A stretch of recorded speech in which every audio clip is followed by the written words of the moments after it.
Hoy tenemos examen.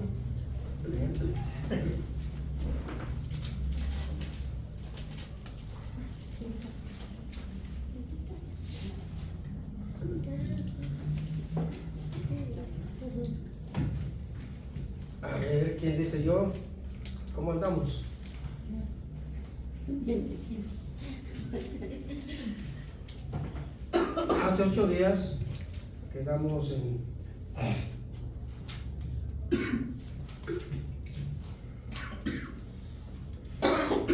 ¿dónde nos quedamos hace 8 días? En la pregunta 17. ¿Cuál 17, hermano? 18. ¿Cómo creó Dios al hombre? A la...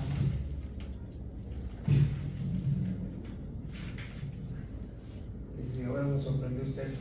Sí, es verdad, la pregunta 17. Está largo. Este punto es largo. De hecho, hoy no lo terminamos. No lo terminamos hace 8 días, tampoco hoy lo terminaremos. La conclusión será hasta dentro de 8 días, si Dios lo permite. Pero sí, efectivamente, es pregunta 17.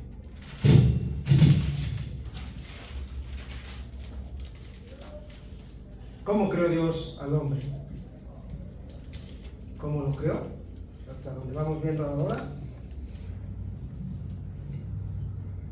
Lo creó hombre del polvo, lo creó del polvo, cuando le puso varón, y a la mujer pues la tomó de la costilla. Le dio almas vivientes, lo dotó de almas vivientes.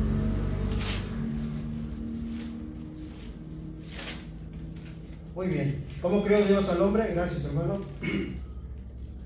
Después que Dios hizo a todas las criaturas, creó al hombre, varón y hembra, los creó. Dice la respuesta, la primera parte, formando el cuerpo del hombre del polvo de la tierra y a la mujer de una costilla del hombre.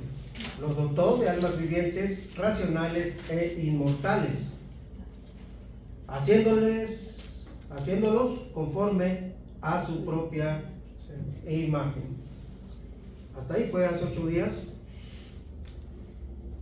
Ya no me voy a meter en aprietos porque si no reprueban, y se nos va el tiempo.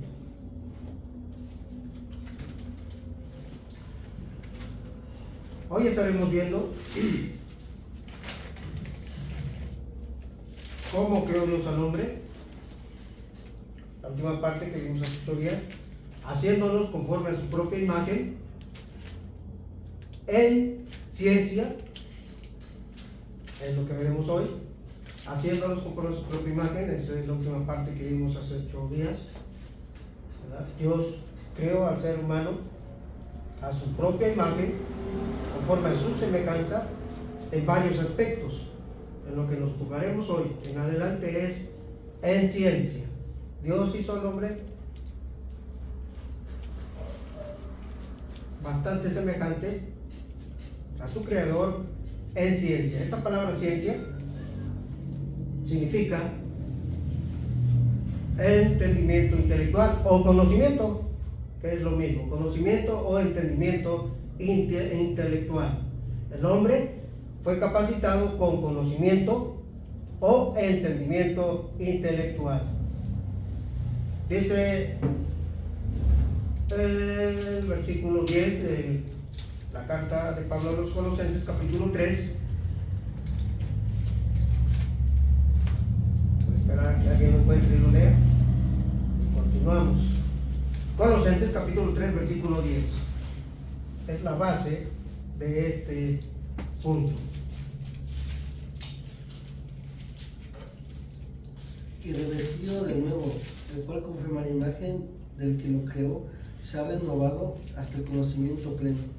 Gracias. Y revestido de nuevo, conforme a la imagen del que lo creó, se va renovando hasta el conocimiento pleno. Cuando llegamos a ser nuevas criaturas, por la fe en Jesucristo, Dios obra de una forma milagrosa en nosotros porque nos hace nacer espiritualmente y somos nuevas criaturas en Cristo. Y de eso habla parte de este versículo de Colosenses 3, capítulo 10. Revestido del nuevo. ¿Verdad? Está hablando de la nueva persona que ha nacido de nuevo, la cual debe de ir ganando más y más terreno en nuestra vieja naturaleza. Nuestra vieja naturaleza va quedando atrás y va ganando terreno en nuestras vidas el nuevo hombre, la nueva mujer, creado, como dice el texto, conforme a la imagen del que lo creó. La imagen del que lo creó, ¿quién es Dios. el creador? Dios. Dios, pues Él nos creó conforme a su imagen. Y esto es bastante importante porque de aquí en adelante se va a poner bastante color hormiga este asunto. ¿Sí? Conforme a la imagen del que lo creó.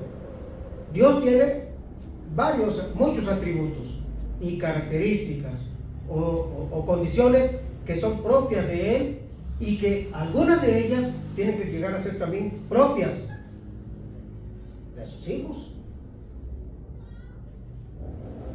Conforme a la imagen del que lo creó, dice, se va renovando hasta el conocimiento pleno. Empezamos como nuevas criaturas en pañales, en cero, y vamos creciendo. Lo mismo vamos creciendo en conocimiento, hasta llegar, dice, al conocimiento pleno. ¿Sí? Semejante, en este sentido, o muy parecido a nuestros hijos cuando, ¿en qué nivel escolar empiezan? Kinder. En kinder. ¿Sí? ¿Y se quedan ahí toda la vida? No. Siguen ¿Qué hacen? Van creciendo y estudiando. van escalando, ¿no?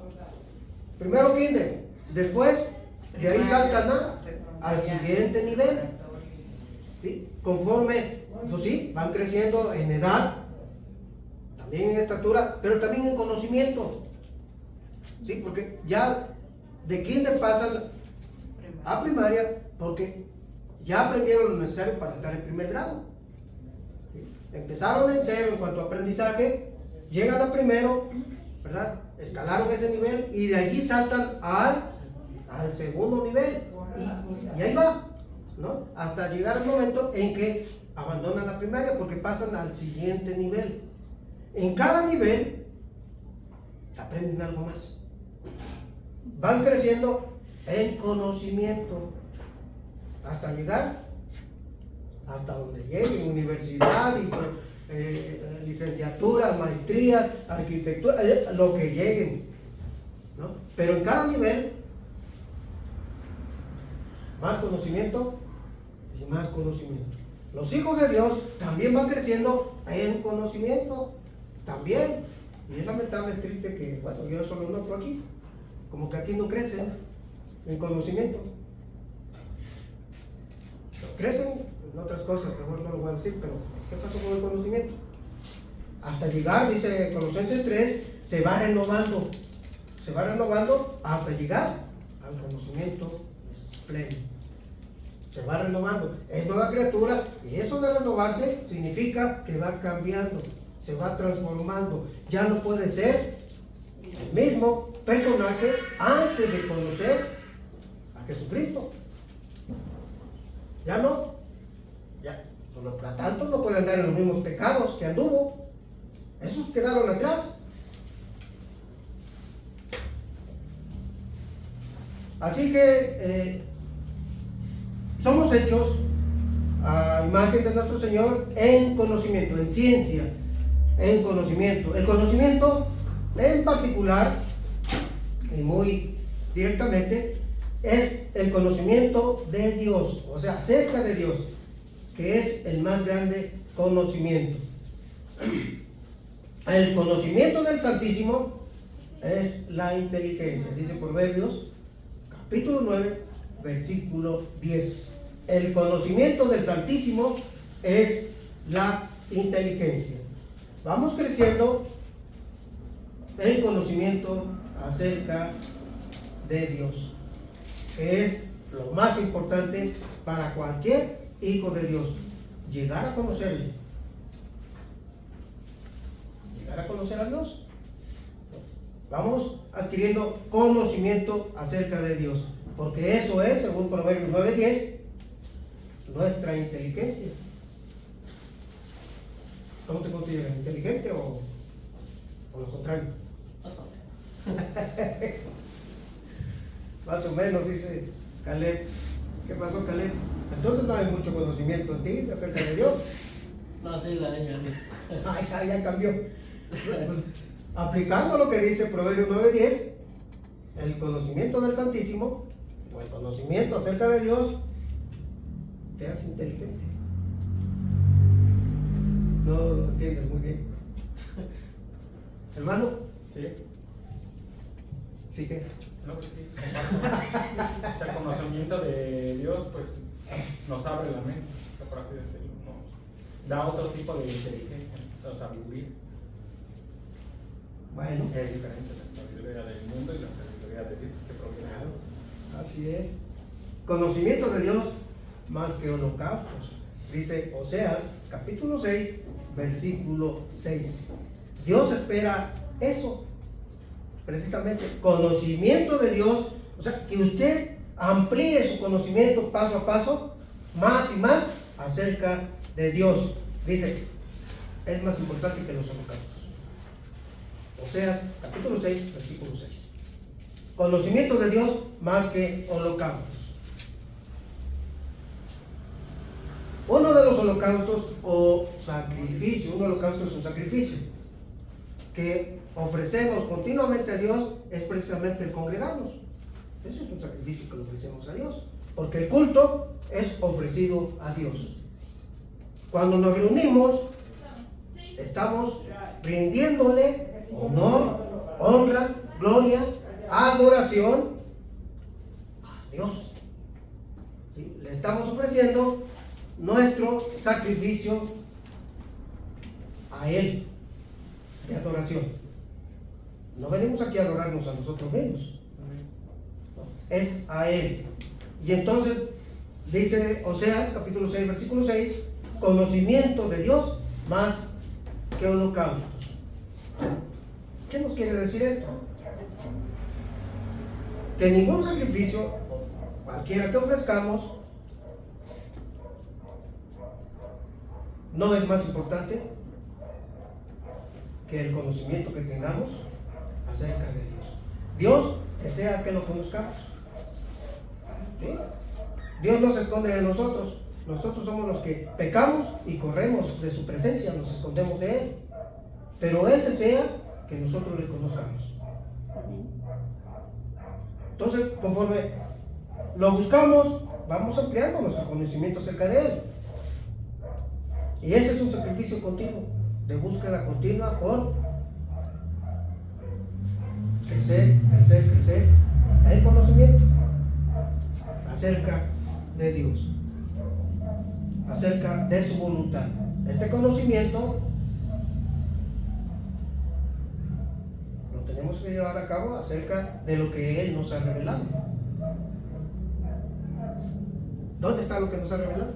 En su palabra. En su palabra, la Biblia. Su palabra, la Biblia.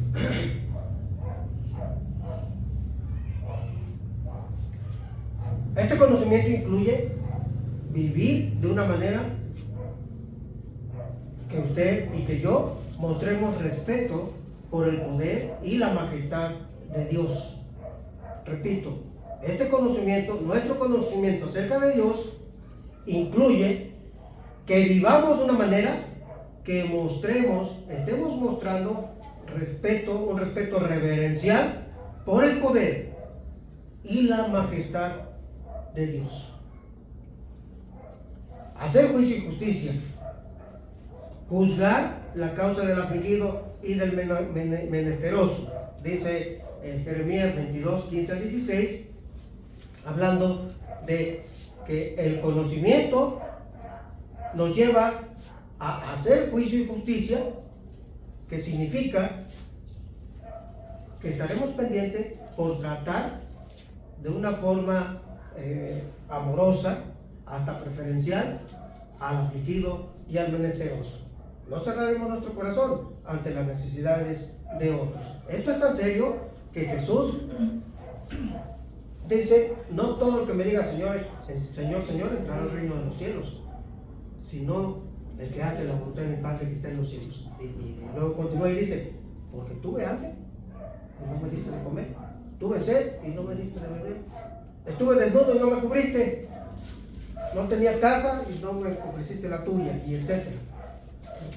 Señor, pues ¿cuándo te vimos así?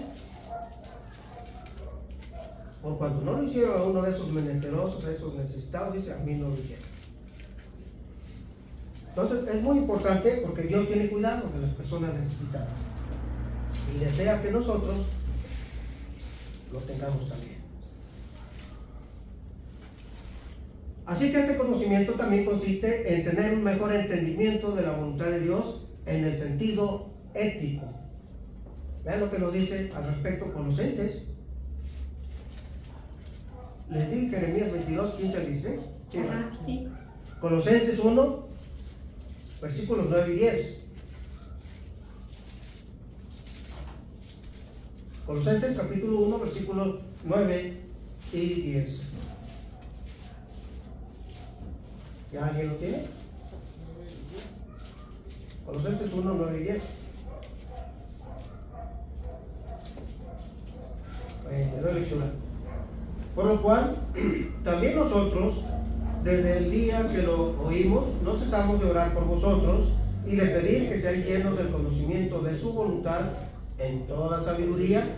Vean esta parte, dice: seáis llenos del conocimiento de su voluntad en toda sabiduría e inteligencia espiritual.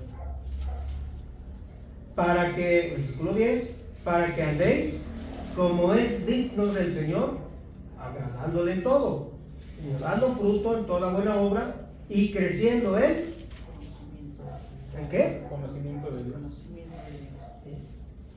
Creciendo en conocimiento de Dios.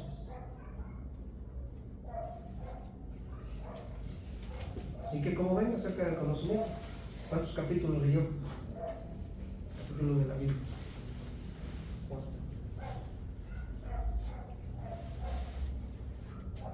Filipenses 1.9 nos habla básicamente de lo mismo, el mismo contexto. Filipenses 1.9. Amén. Y esto pido en oración, que vuestro amor abunde aún más y más en ciencia y en todo conocimiento. Muy bien, gracias. Vuestro amor abunde aún más en ciencia y en todo conocimiento. Hermanos, por donde quiera que le veamos, Dios no quiere hijos analfabetas, ¿eh? Bueno, analfabetas en el sentido de que no aprendan. No quiere hijos ignorantes acerca de su voluntad. Y para conocer la voluntad de Dios necesitamos tener conocimiento de Dios. Es claro y lógico, ¿verdad? El conocimiento es un don espiritual. Lo encontramos en 1 Corintios capítulo 12, versículo 8. Es un don espiritual el conocimiento. Para este conocimiento, como don espiritual que Dios concede, que el Espíritu Santo liberalmente reparte a cada uno como Él quiere, es para el crecimiento cristiano. Y que este conocimiento que lleva al crecimiento del cristiano o del Hijo de Dios lo lleve a una fe madura, según también 1 Corintios capítulo 8 versículo 7 y segunda carta de Pedro capítulo 1 versículos 5 al 6 y en la misma carta de segunda de Pedro capítulo 3 versículo 18.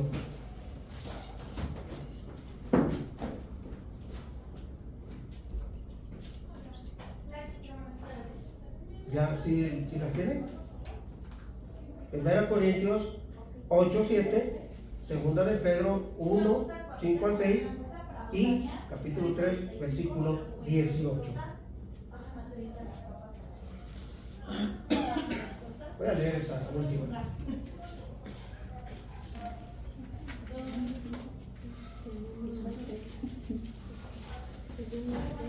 Segunda de Pedro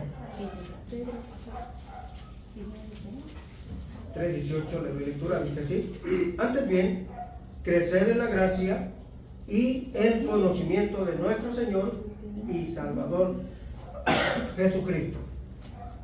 Antes bien, creced en la gracia y el conocimiento de nuestro Señor y Salvador Jesucristo.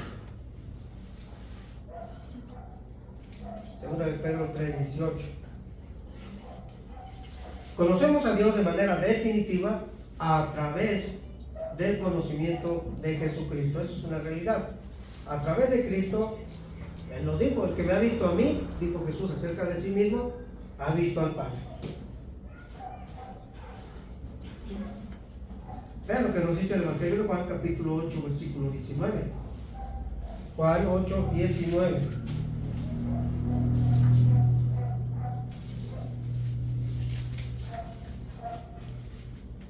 Juan 8, 19. Dice así: ellos le dijeron: ¿dónde está tu padre? Cuestionando a Jesús. Respondió Jesús: ni a mí me conocéis, ni a mi Padre. Si a mí me conocieseis, también a mi Padre os conoceríais. Al conocer a Jesús, estamos conociendo al Padre Celestial.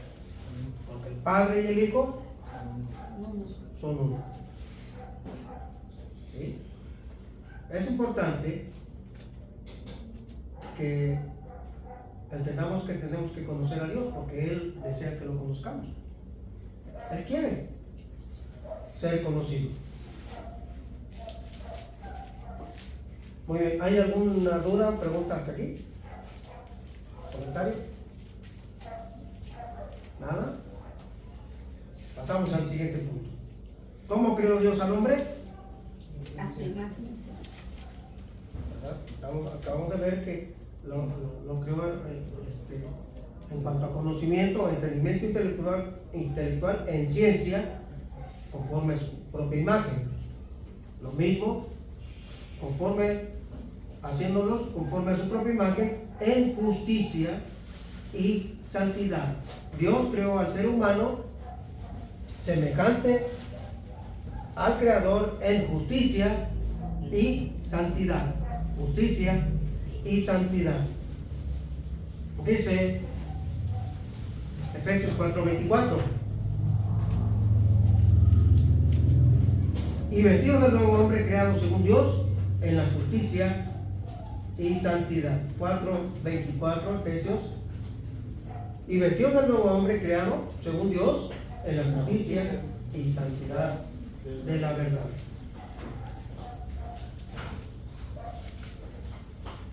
Son las vestiduras que Dios ha preparado para sus hijos, vestidos del nuevo hombre. Esto del nuevo hombre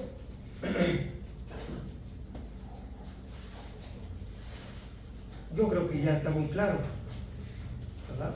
No detenernos demasiado aquí, pero la persona que ha puesto su fe en Jesucristo, si ha sido sincera en esa fe, se ha entregado a Cristo, Cristo está en su corazón, esa persona, ese creyente ha nacido de nuevo, es una nueva persona, porque ha nacido de nuevo.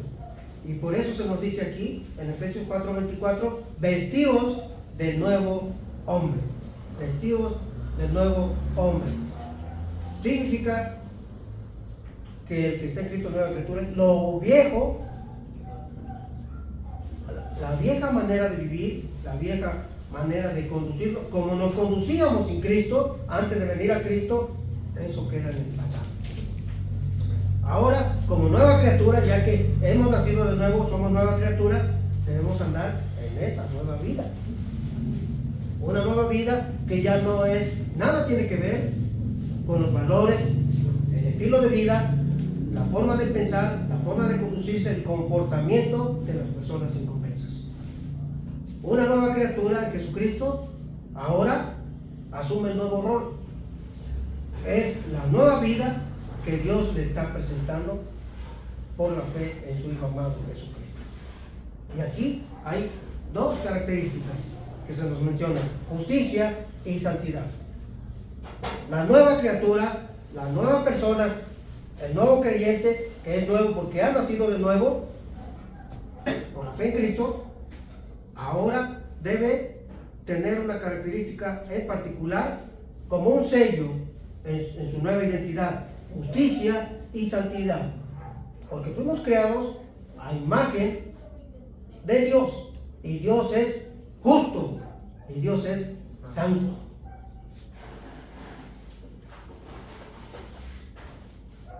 Ahora esas deben ser nuestras cualidades: justo y santo, aunque no te guste, Caleb. Vestidos del nuevo hombre, creados según Dios en la justicia y santidad. Cuando creemos, ocurre un cambio. Damos a Cristo nuestros pecados y Él nos da justicia y perdón. Él toma nuestros pecados allá en la cruz del Calvario. Él fue clavado allí por nuestra culpabilidad. Y Dios, el Padre, echó sobre Él todos nuestros pecados. Todos fueron sobre Cristo. Él los cargó en la cruz, nos quitó de nuestras vidas y a cambio nos da su justicia y su perdón, porque perdona todos nuestros pecados, nuestro Padre Celestial, a través de Jesucristo. Como creador soberano del universo, Dios es absolutamente justo, totalmente justo. Vean lo que nos dice Deuteronomio 32, versículo 4. Deuteronomio 32, versículo 4. A ver quién lo encuentra. Amén. Él es la roca cuya obra es perfecta, porque todos sus caminos son rectitud. Dios de verdad, sin ninguna iniquidad en él, es justo y recto. Otra vez, por favor, hermano. Él es la roca cuya obra es perfecta, porque todos sus caminos son rectitud. Dios de verdad, sin ninguna iniquidad en él, es justo y recto. Gracias. ¿Sí escucharon? Bueno, Dios quiere que seamos así. Amén. Así como dice ahí, Él es así y así quiere que sean sus hijos.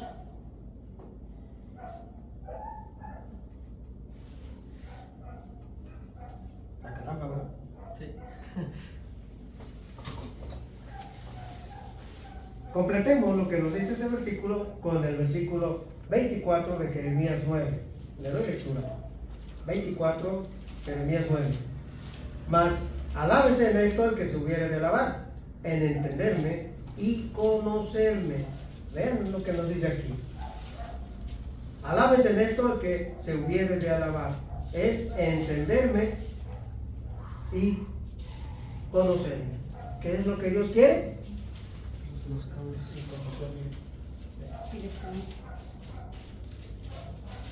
Muchas veces tendemos a ser presumidos, ¿no? Eso es vanaglorioso, presuntuosos y fanfarrones.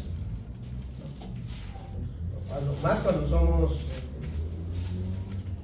sobresalientes en alguna de nuestras fortalezas, en aquello en lo que somos buenos, pues son muchos y muchas los que buscan jactarse o presumir de aquello en lo que son exitosos y exitosas.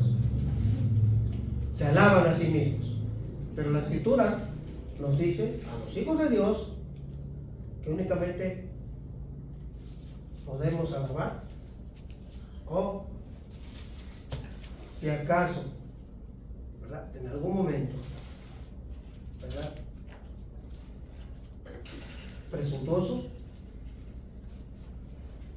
o resaltar de que estoy llevándole la delantera a los demás, dejando a los demás atrás, y yo voy adelante en mi aprovechamiento mayor, los demás me siguen en, dice el versículo 24, mas alábese en esto el que se hubiere de alabar, en entenderme y en conocerme. Dios quiere que lo conozcamos, ya lo hemos dicho, y que lo entendamos también. Y si vamos a presumir de algo, debemos presumir de eso, si acaso. ¿Qué tanto conocemos a Dios? ¿Y qué tanto entendemos su voluntad? Sus acciones, lo que Él hace en este mundo y lo que hace en nuestras vidas. Si lo entendemos y si conocemos al Dios al que profesamos.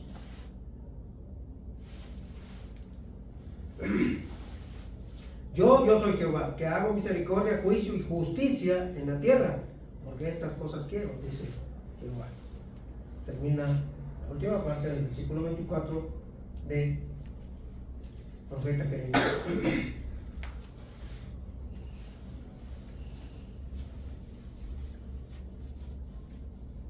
Aquel que en fe se entrega a hacer la voluntad de Dios es justo, hace justicia y Dios lo reconoce como justo. Aquel que en fe se entrega a hacer la voluntad de Dios es justo, hace justicia y Dios, increíble, pero lo reconoce como justo. Santiago 2:23.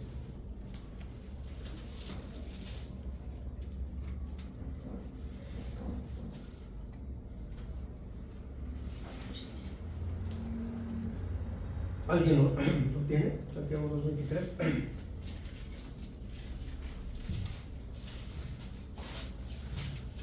Santiago 2:23.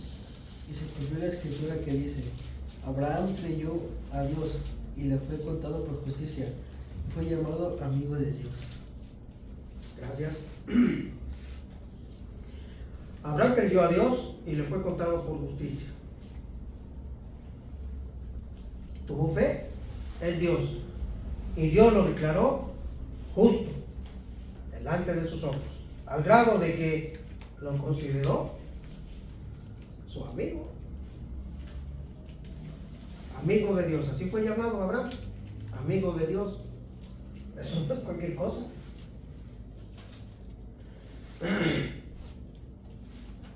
Eso no es cualquier cosa. Dios actúa en Cristo, o a través de Cristo, actúa en nuestras vidas. Y parte de esa acción es crear fe en nosotros. La fe es un don de Dios. Podemos creer en Dios solamente porque Él ha depositado esa fe en nosotros. Así que ni siquiera podemos andar de presumidos diciendo: yo tengo más fe que tú. Yo soy de más fe que Caleb. Tal vez sí. ¿Sí? Pero no es gracias a Él. ¿Es gracias a quién? A Dios. A Dios, que puso esa fe en su corazón, como en el mío. Se lo debemos a Dios.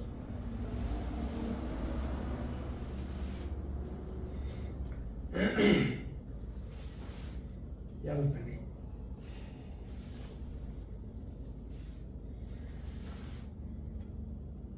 Así que Dios actúa en Cristo y parte de esa acción es crear fe en los seres humanos, que de otra manera o de otro modo no tendrían fe. Efectivamente. Realmente Dios, de principio a fin, actúa en nosotros. Él toca nuestros corazones, siembra esa semilla de fe y entonces despierta la inquietud en nosotros por un cambio. Ya, como que ya estoy viviendo la vida, quién sabe cómo, pero no estoy conforme en cómo estoy viviendo. Necesito recapacitar, necesito un cambio. Esa inquietud la pone Dios en el corazón. Y ese cambio lo dirige en esa búsqueda por Él, por Dios. Dios entonces empieza a actuar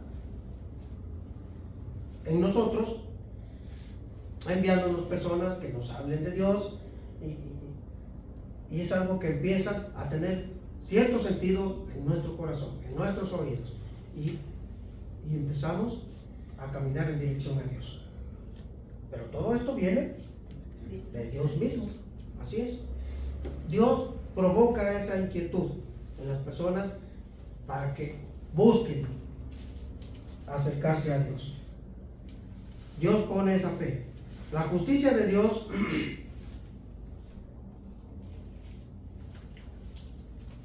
así, la justicia de Dios es el poder de Dios que opera para salvar a la humanidad.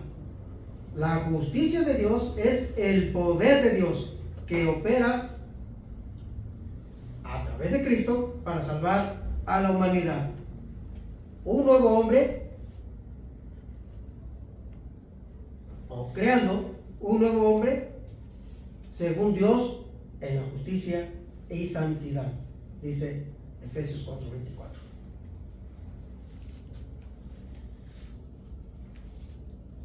¿Sí se entiende, hermanos? Sí, amén.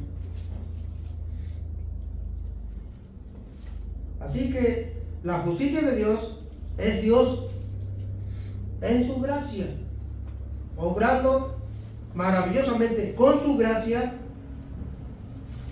trayendo por medio de la fe a aquellos que no eran parte del pueblo de Dios, pero que ahora sí, por su gracia,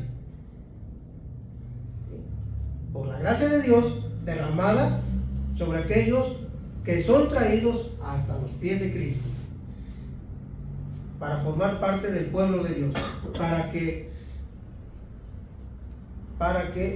sean parte y formen parte de la comunidad de Dios. Efesios 2, versículos 12 y 13. A ver, ¿quién es el valiente que lo lee? Amén. Dice, en aquel tiempo estaban sin Cristo, alejados de la ciudadanía de Israel y ajenos a los pactos de las promesas, sin la esperanza y sin Dios en el mundo. Pero ahora en Cristo Jesús vosotros, que en otro tiempo estabais lejos, habéis sido hechos cercanos por la sangre de Cristo.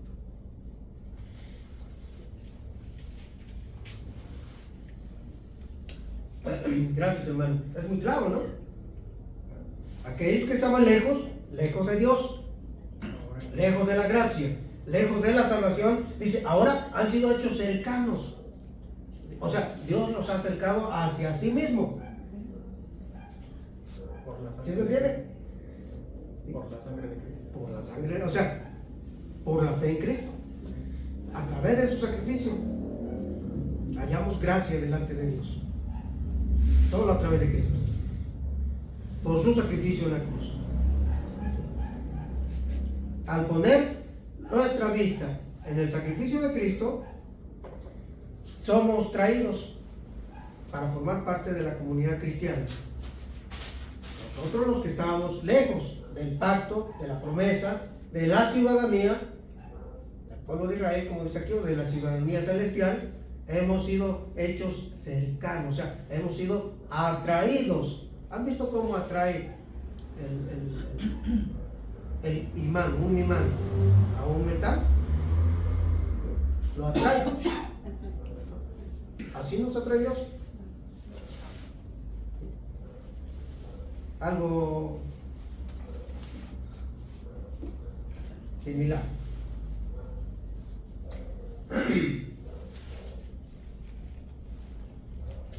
Muy bien. Justicia. Todo esto que acabamos de ver tiene que ver con la justicia. Vamos a pasar a la santidad. Si no hay aquí algún comentario acerca de la justicia. ¿Nada? ¿Duda? Tampoco. Muy bien. Los cristianos son santos en vista de su llamado en Cristo. Esto también es importante tenerlo presente en su real contexto, porque Dios, como creador soberano del universo, solamente Él es justo. No hay nadie fuera de Él que sea justo. Solo Él es total y absolutamente justo. Y los cristianos, o sea, aquellos que por la fe en Jesucristo hemos sido adoptados como hijos de Dios, llegamos a ser santos porque tenemos un Padre que es santo. En el ser humano no hay santidad por sí sola, por sí misma. En lo que hay en el ser humano es corrupción, pecado. Pero llegamos a ser santos en vista de nuestra relación con Dios, de nuestro acercamiento con Él. Los cristianos son santos en vista de su llamado en Cristo, en razón de la expiación de Cristo. O sea, Cristo expió nuestros pecados, murió por nuestros pecados, nos limpia y nos purifica de ellos, perdona todos nuestros pecados. Él, absolutamente santo, lo mismo que el Padre,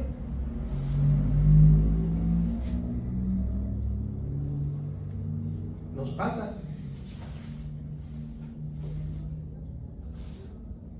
Por esa expiación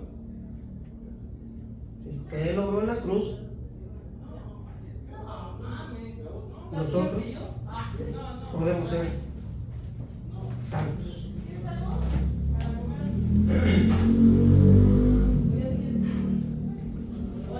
Por la expiación de Cristo por los pecados y en vista de las ministraciones continuas del Espíritu Santo que mantiene pura a la iglesia. El Espíritu Santo ministrando. Miren, al aceptar a Cristo como nuestro Salvador, el Espíritu Santo es enviado a nuestras vidas, entra en nuestro corazón. Por esa razón es que llegamos a ser santos, porque está Dios en nuestras vidas. El Espíritu Santo está dentro de nosotros. Si es que está en nosotros, claro. Porque si no, dice en otra parte de la Escritura, si el Espíritu de Cristo o el Espíritu Santo no está en una persona, esa persona no es de Cristo. Y esto, pues, ya cada quien lo sabemos. Muy bien. Y me cobra de una vez sus 2 redes de lata de mis pequeños. Así que la continua administración del Espíritu Santo que está en mí y está ministrando, está trabajando en mi vida, santificándome más cada día, es el que mantiene pura a la iglesia. La santidad es tan vital que en Hechos de los Apóstoles, capítulo 5, versículos 1 al 11, tenemos un relato tremendo, hasta espeluznante. Allí hay un matrimonio que tentaron a Dios.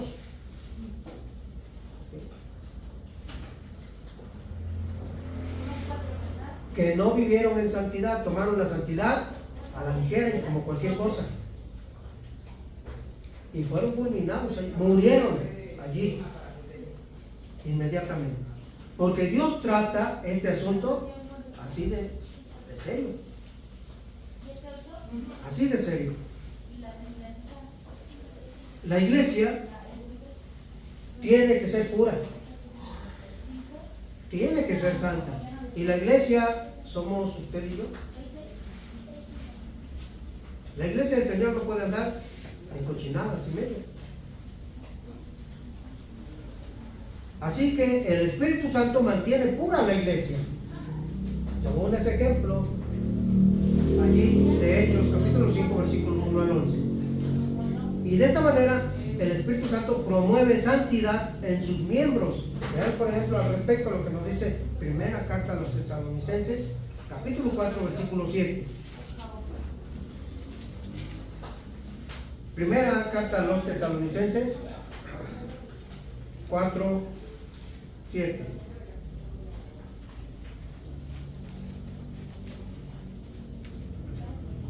Pues no nos ha llamado Dios a injusticia, sino a santificación. No nos ha llamado Dios, gracias. No nos ha llamado Dios a inmundicia, sino a santificación. ¿Sí se entiende, verdad? Amén. Pues la voluntad de Dios es nuestra santificación, que os apartéis de fornicación.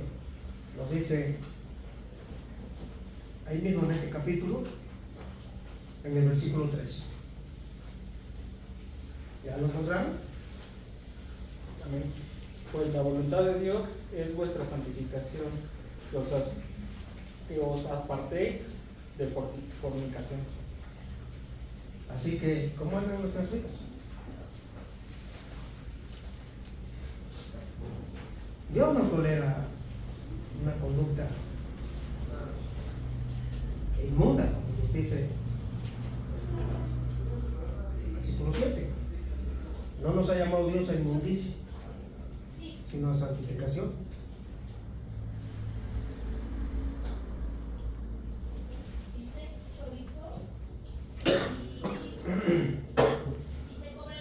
¿Qué es la santidad o ser santo? Ya, yo creo que ya lo saben, ¿verdad? Apartados. ¿Qué es? Ser apartados.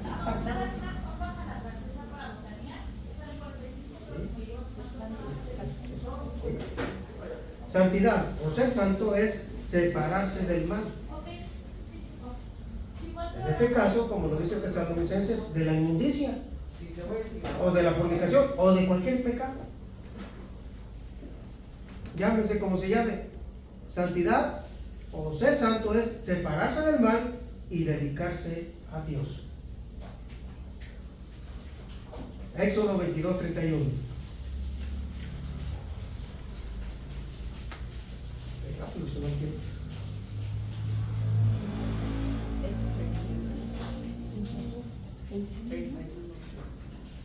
Éxodo 22:31. 22:31. Éxodo.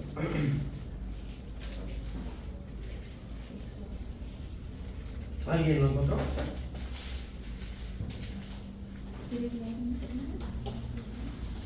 Y me seréis varones santos. No comeréis carne destrozada por las fieras en el campo. A los perros la echaréis. Gracias. Me seréis santos, dice ahí, ¿no? Me seréis santos, dice Éxodo 22:31. Esta separación es lo que implica santidad o ser santo, ¿verdad? Separación del mal y dedicación a Dios. Esta separación refleja el mismo carácter de Dios, porque Dios es santo, ¿no? Cuando vivimos y procuramos limpiarnos más y más viviendo en santidad, reflejamos el mismo carácter de Dios, ¿verdad? Porque Él es santo, según Levítico 19:2. La santidad es más que una actividad puntual de separación.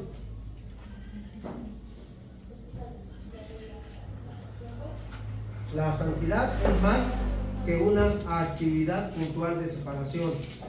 Es una forma de vida. Es una forma de vida. Santos seréis, porque santo soy yo, Jehová vuestro Dios. Levítico 19:2, ¿no? Santos seréis, porque santo soy yo, Jehová vuestro Dios. Amados hermanos, santas son las personas que tratan de vivir vidas santas. Así de simple. Santas son las personas que tratan de vivir vidas santas. En otras palabras, las personas que de todo corazón verdaderamente tratan de agradar a su Salvador, porque Él es santo.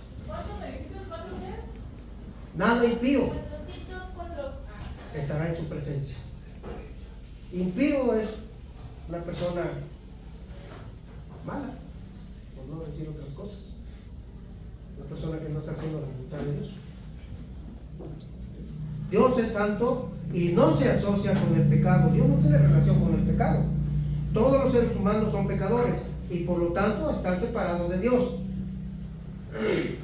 Cada pecado merece castigo. Cada pecado nuestro merece castigo. Y el castigo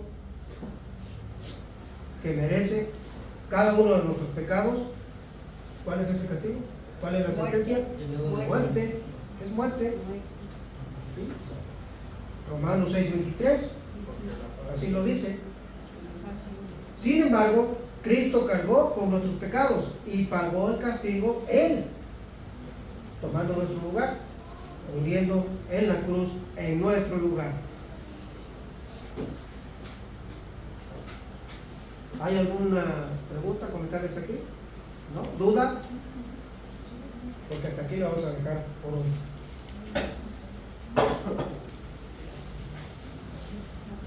¿Okay? ¿Y se entendió? Sí. Así que hoy vimos que somos semejantes o fuimos creados en cuanto a semejanza con Dios en ciencia o conocimiento, que es entendimiento intelectual. También semejantes a nuestro Creador en justicia y santidad. Justicia y santidad es lo que hoy hemos visto. Todavía no concluimos, queda pendiente una conclusión para dentro de 8 días, si Dios permite. ¿Sí? ¿Sí está claro? Amén. Muy bien. Señor, te damos gracias porque nos has permitido tener este momento de estudio, esperando, Dios, que hayamos podido explicarlo de forma clara, sabia, bajo tu dirección. Desde luego todo es claro, y que así también sea claro en el entendimiento de tus hijos, para que crezcamos en conocimiento, como también crezcamos en justicia y también crezcamos en santidad. Gracias, Señor, por ser bueno con nosotros y generoso. Bendito seas.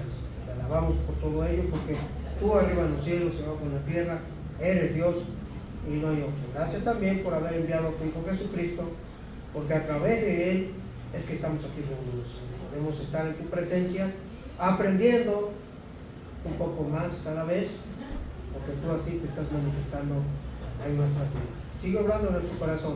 Bendito Dios, necesitamos mucho de ti. Ayúdanos a entender, como a conocerte también. Por Cristo Jesús, así te lo rogamos. Amén. Amén. Dios los bendiga. Dios lo bendiga.